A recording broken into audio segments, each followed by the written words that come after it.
So yeah, hello, I'm Miss Lenden Obra, and yeah, so welcome sa channel ko.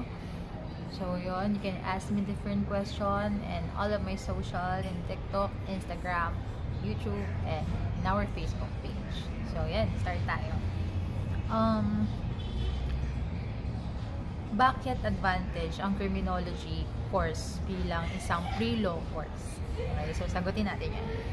In my own experience as a law student, napakalaki ng advantage niya compare sa ibang course. No? I don't say na it's the best course for pre-law course. I don't say na ito yung best na dapat mong kunin. But I say, what I've been trying to explain is that best siya. It has an advantage. Bakit? Kasi po, yung criminology, we're talking about criminal procedure, evidence, diba? Evidence and testimony, criminal law, and yeah, yun ay subject sa law school, sa mga subjects sa law school. We have also human rights, subject din sa law school eh. We have consti law, persons, na pag-aaralan natin yan sa criminology, mga legal forms, technical report writing, na pag-aaralan natin yan sa criminology.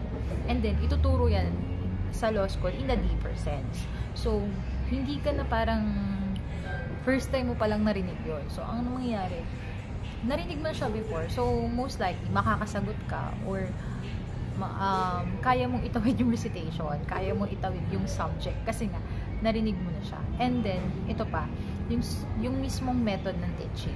Halos same sa method ng teaching na meron tayo sa criminology. Kasi diba sa criminology, ako, instructor ako ng criminology, and I have also my colleagues na nagtuturo din ng criminology. Most of them are teaching criminology in Socratic method of teaching. So, sabi ng Socratic, yung mismong paraan ng pagtuturo is not like isusubo sa'yo ng ganyan. Yung pagtuturo is series of question, and then after yung question ng question, so you have your own research bago ka pumunta sa klase. Ganun din sa law school. Pagdating mo sa law school, hindi po spoon feed na yung attorney susubo yung ituturo niya sa bibig mo. Pagpasok mo doon, dapat alam mo na yung ituturo niya. And then you're going to have a discussion. So medyo hindi ka first time na punta sa ganong environment. So you're fully geared up with that. Yun lang.